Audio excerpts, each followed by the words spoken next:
aku ditolak di mana-mana karena aku cuma juara 2. Jadi aku menanti-nantikan siapa ya label yang mau ambil aku gitu. Kalau dibandingkan stabilnya itu aku merasa kayak Tuhan membuat semuanya tuh kayak cukup sampai akhirnya ada masa yang lebih dari cukup. Hanya kekuatan doa dan kekuatan mama aku yang membuat aku masih bisa waras gitu untuk bisa menelaah semuanya. Ketika aku memilih untuk nyanyi lagu rohani itu kayak jadi sesuatu hal yang buat aku cukup sakral gitu. Pintu sudah dibukakan, tapi banyak yang nggak tahu bahwa ternyata nggak semudah itu. Yeah. Itu sih aku bilang, banyak orang bilang ajang pencarian bakat itu sesuatu yang instan. Tapi kalau dilihat kembali 12 tahun yang lalu kayaknya untuk bisa bertahan dengan nama Citra Scholastica, untuk bisa dipanggil, untuk bisa masuk ke semua TV, menurut aku banyak sekali yang aku dobrak pada waktu itu. Gitu. Dan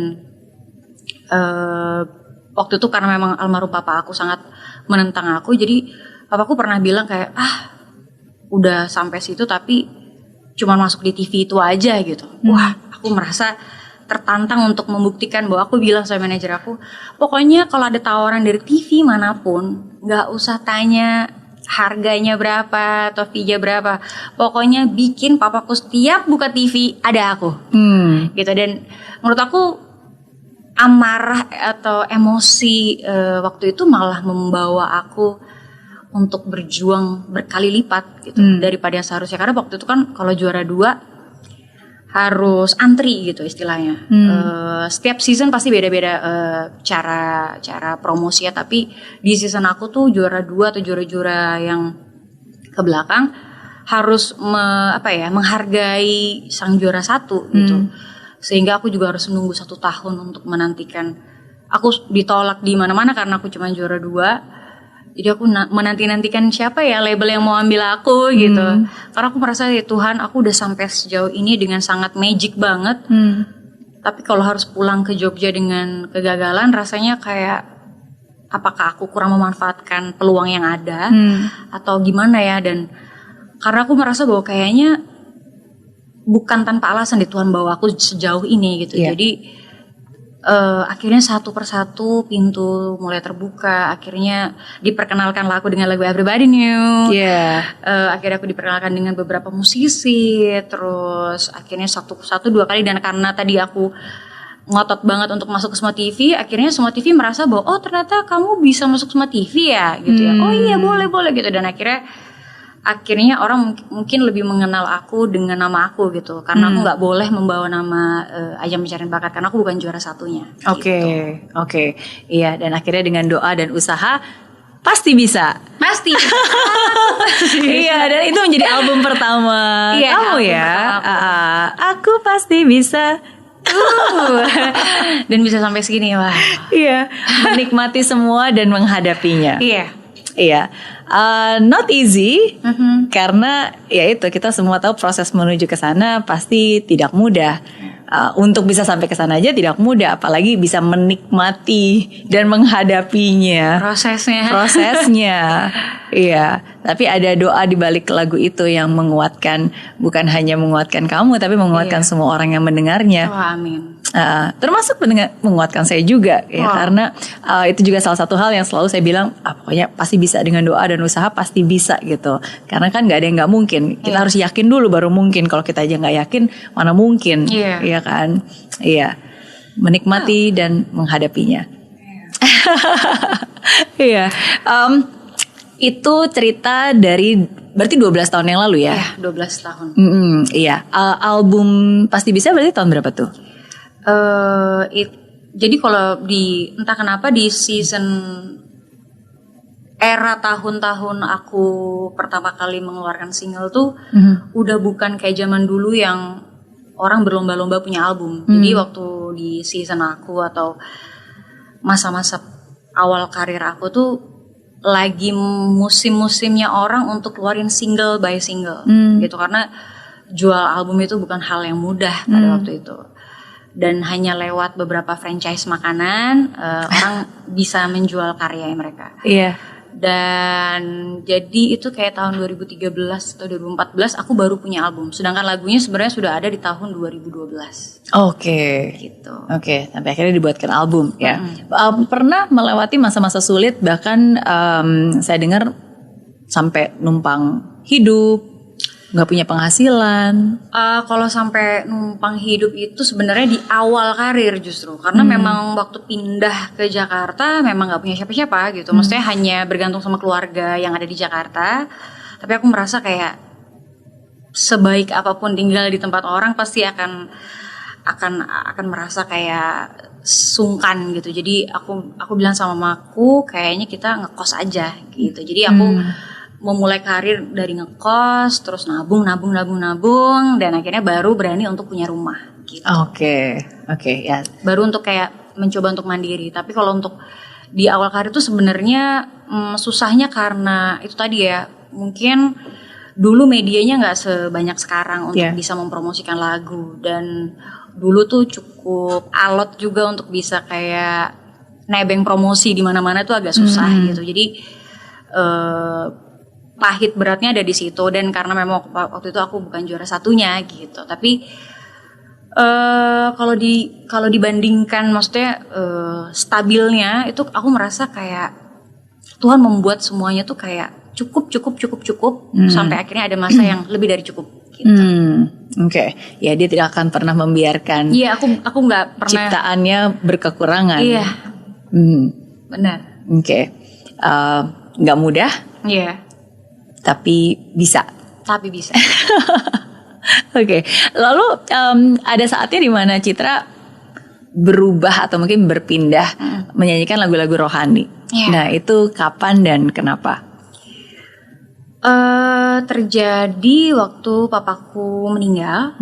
Karena sebenarnya waktu aku selesai dari ajang pencarian bakat itu, papa mamaku memilih untuk hidup terpisah gitu, dengan keputusannya, dengan problem yang memang sudah menggulung gitu. Dan akhirnya lepasnya ketika anak-anak disuruh minta untuk tinggal dengan siapa gitu. Dan akhirnya semuanya tinggal sama mama. Dan disitulah justru aku merasa bahwa kayak harus memulai dari nol lagi, karena sudah bukan aku aja yang harus dihidupi, tapi kakak-kakak aku, dimana waktu itu mereka masih kuliah gitu. Dan keputusannya pada waktu itu kayak gimana nih, mereka yang kuliah atau sudah saatnya aku harus kuliah. Akhirnya aku menunda untuk kayaknya aku nggak bisa kuliah dulu karena nggak akan berat banget gitu. Dan tadinya aku sekolah di Jakarta, akhirnya aku memilih untuk homeschooling. Jadi aku merasa bahwa tahun-tahun 2013 itu kalau dilihat orang lain mungkin tahun yang emas banget. Tapi di dalamnya itu wow, itu kayak kembang api yang nanggung meledaknya gitu. Dan aku ngerasa hanya kekuatan doa dan kekuatan mama aku yang membuat aku masih bisa waras gitu untuk bisa menelaah semuanya gitu. Dan aku sampai merasa bahwa kayaknya aku lebih tua daripada seharusnya gitu. Dan aku ngerasa jadi orang yang lebih kaku, aku ngerasa jadi orang yang lebih serius gitu, karena apapun keputusan yang aku ambil nggak bisa selengean gitu istilahnya. Ya, karena kamu bertanggung jawab bukan hanya untuk hidup kamu juga. Bener. Kan ada orang-orang yang juga bergantung. Iya, dan disitulah masa perjuangan itu dimulai. Dan karena tadi aku bilang kekuatan adalah dari doa, jadi aku merasa di tahun 2014 aku bilang sama papaku meninggal, aku bilang sama produser aku, Pak, kayaknya produser aku ini yang menciptakan lagu-lagu besar dari Maria Shandi, kita dan banyak penyanyi-penyanyi rohani lainnya. Dan beliau waktu itu bilang kayak, saya pengen banget ya kamu nyanyi lagu rohani gitu. Waktu itu aku mikirnya, wah. Sedangkan aku bisa nyanyi dan aku tahu lagu itu dari lagu-lagu Nikita. Jadi aku ngerasa kayak aku memang I grew up with. Iya. Sama aku juga. Iya, kayaknya sudah ada ibuku. Iya. Dari zaman kecil dulu pun juga diputerin kaset ya. Iya. Dan aku merasa bahwa kayak wah hebat banget kalau aku bisa nyanyi rohani. Gitu. Tapi waktu itu kayaknya fokusnya cuma di situ. Dan sampai akhirnya aku bilang sama produser aku, Pak, saya ini nggak punya pengalaman nyanyi lagu rohani gitu. Paling mentok saya nyanyi di gereja, dan itu nyanyinya Mazmur yang do do re re mi mi, nggak bisa diimprove do do ke re gitu, nggak bisa Pak. Saya bisa dimarahin umat gitu kalau saya fals dikit gitu.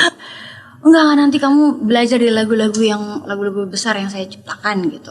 Ya udah, akhirnya waktu itu bikinlah satu lagu, tapi itu lagu recycle, judulnya Hanya Kau. Terus ternyata responnya bagus banget gitu.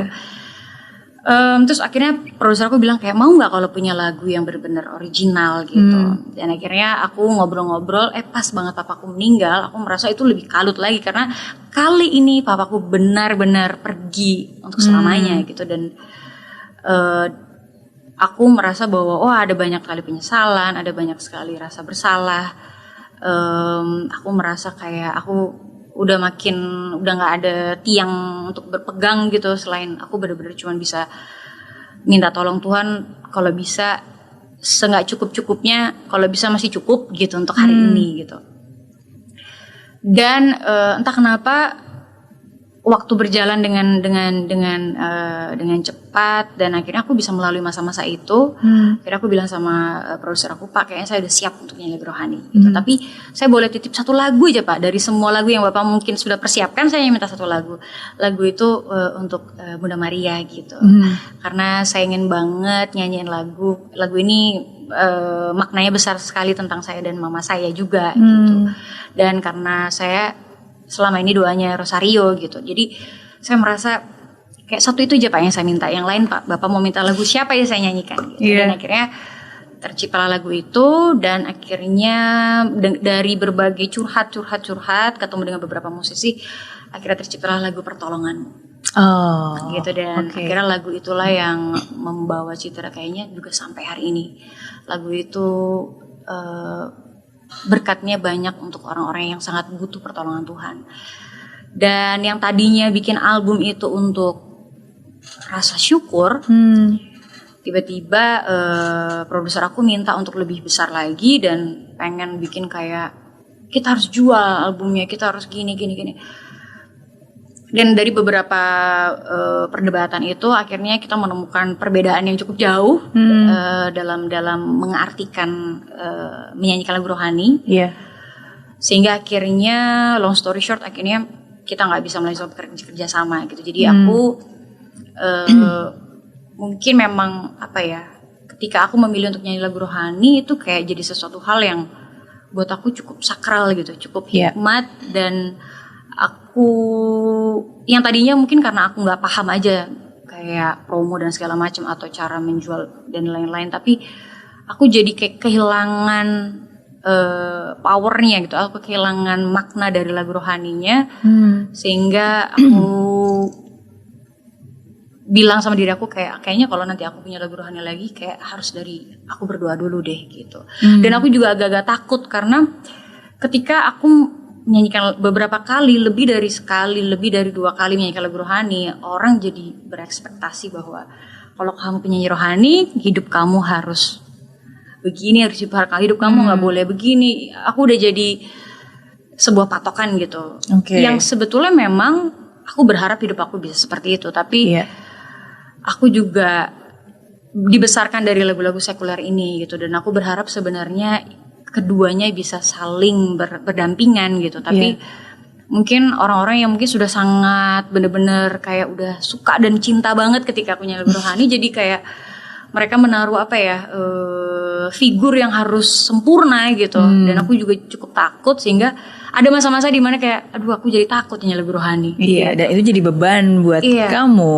Aku jadi ngerasa kok nyanyi lagu rohani jadi beban ya. Tapi akhirnya bisa kembali lagi untuk akhir tahun kemarin nyanyi lagu rohani, karena aku merasa bahwa kalau aku fokusnya untuk orang lain, jadi benar-benar hilang makna untuk Tuhan ya. Karena menyanyikan lagu rohani itu kan kalau buat aku kalau buat aku itu untuk rasa syukur aku, untuk menyenangkan Tuhan juga gitu, dengan banyaknya dosa yang aku punya gitu ya, atau dengan banyak keterbatasan yang aku punya, tapi hanya ini Tuhan dengan anugerah yang Tuhan kasih, hanya ini mungkin yang bisa jadi berkat untuk orang lain gitu. Atau apapun kalau Tuhan mau apa lewat lagu-lagu rohani ini. Jadi fokusnya aku nggak mau ke orang-orang lain, karena kalau orang lain nggak akan ada habisnya gitu. Jadi kayak ya udah, untuk Tuhan kalau ada yang suka terima kasih, tapi kalau nggak ada ya mungkin kurang cocok. Iya. Tapi thank you so much for sharing. Karena saya yakin setiap apapun itu, maksudnya setiap kali kita melakukan sesuatu yang baik gitu, yang memang kita tahu oke, ini sesuatu yang memang baik dan memang kita lakukan dengan niat baik gitu kan, dengan prasangka yang baik, tapi sometimes seringkali pasti akan ada selalu pikiran-pikiran yang mengatakan, yang menjatuhkan, yang bilang you are not worth it gitu kan, maksudnya apa kamu layak gitu untuk melakukan hal ini, siapakah kamu gitu kan, maksudnya apa kamu bisa nyanyi beginilah dan seterusnya gitu. Tapi nanggung nih sekuler tiba-tiba nyanyi lagu gini. Iya, apapun itu ya, maksudnya baik itu sebagai penyanyi maupun pembicara maupun penulis, apapun profesinya, sebagai guru, apapun itu pasti akan selalu ada suara-suara yang bilang who am I gitu, siapakah aku untuk bisa layak melakukan hal ini gitu. Tapi ya pertanyaannya kembali lagi kan, siapakah kamu tidak bisa melakukan hal tersebut? Ya kan Tuhan sudah menciptakan kamu dengan segala macam talenta, berkat gitu, dan setiap ya salah satu hal cara terbaik untuk kita berterima kasih kepada Dia ya dengan memaksimalkan talenta itu dan mengembalikannya menjadi sebuah karya. Ya, tapi satu hal yang menurut saya sangat setuju banget sih, seperti yang Citra bilang tadi, at the end of the day ya kamu tanya kembali ke diri kamu sendiri gitu, fokusnya ke siapa? Iya, kalau kita fokusnya kepada me, ya kan sama aja sih. Seringkali banyak orang juga suka nanya ke saya kan, wah kalau Miss Mary berbicara di depan 1.000 orang, 10.000 orang gitu kan, kadang-kadang nervous. Banyak orang juga selalu nanya gimana caranya, kadang-kadang wah nanti kalau saya takut salah gimana, kalau salah ngomong gimana, kalau saya jelek gimana, kalau orang berpikir kalau nggak ada yang mau dengerin saya gimana gitu kan, sometimes ada di pikiran orang. Ya saya selalu bilang, ya coba aja deh pertanyaan kamu, it's all about you. Kalau kamu jelek gimana, kalau kamu gugup gimana, kalau orang nggak ada yang ketawain kamu, nggak ada yang tepukin kamu gimana kan? Ya you focus on the wrong thing. When you focus about you, makanya kamu merasa terbebani gitu kan. Tapi when you focus, oh no, it's not about me, it's about them. Ketika naik ke panggung, kan bukan tentang saya, tapi ada sesuatu hal baik yang mau saya bagikan untuk mereka gitu kan, untuk mereka gitu. Jadi tugas saya ya menyampaikan hal itu, tugas saya ya membawakan hal tersebut gitu. Dan semoga kalau saya sudah melakukan tugas saya, mereka dengar, ya udah saya sudah selesai tanggung jawab saya. Mereka mau mendengar, mereka mau percaya, mereka mau menggunakan, itu sudah bukan tugas saya lagi gitu. Nah jadi ya ketika saya mengubah pemikiran seperti itu, ya otomatis nggak akan merasa terbebani, karena tugas kita udah ya kita yang melakukan tugas kita saja, dan kita jadi lebih sukacita dan lebih sukacita gitu. Dan yang kamu bilang ya tugas kamu yang kamu mau kan menyenangkan hati Tuhan dengan suara indah kamu yang Jessie dan ya kan. Jadi ya ketika kamu melakukan hal itu ya nggak peduli sih orang berpikir apa ya. Iya, dan saya yakin itu juga bisa dirasakan kepada orang-orang yang sungguh-sungguh merasakan hal yang sama seperti kamu ingin memuji Dia, ya mereka juga bisa ikut merasakan hal itu juga untuk memuji Dia. Iya, karena memang aku juga sering ngobrol gitu sama para penyanyi rohani lainnya gitu, bahwa ternyata keprihatinan mereka juga sama gitu. Bahkan sempat banyak yang kayak memilih untuk stop aja deh gitu, daripada ada dapat penghakiman dari orang-orang gitu yang merasa bahwa oh kita nih adalah orang-orang terpilih untuk menjadi benar gitu. Pada akhirnya ya menjadi benar itu adalah harapan kita semua gitu, tapi atau usaha kita semua. Tapi memang kalau kayak gitu aku yakin banyak orang akan berhenti, banyak orang akan memuji Tuhan diam-diam gitu. Sedangkan kadang kalau kita mikirin bukan hanya tentang kita, tapi kalau misalnya kadang aku suka kayak ketemu orang-orang yang terima kasih ya lagunya udah memberkati, terima kasih untuk jadi berkat.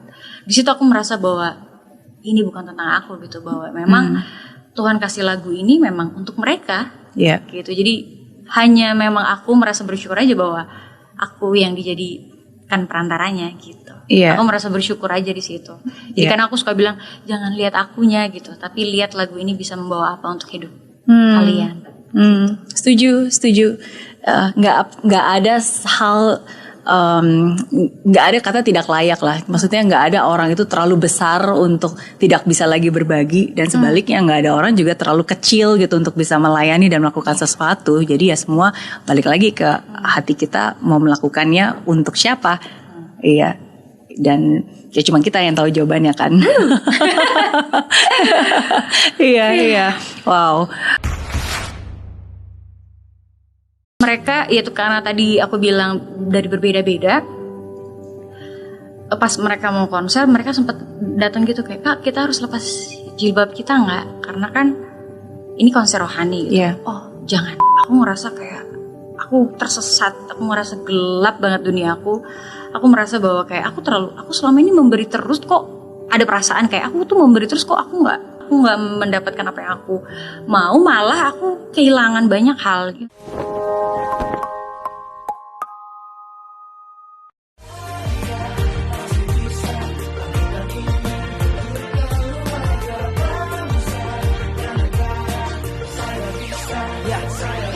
Laksana bumi tanpa hujan, hidup tanpa tujuan, kering dan mati tanpa hijaunya tumbuhan. Demikian kalau mimpi tak kunjung terjadi.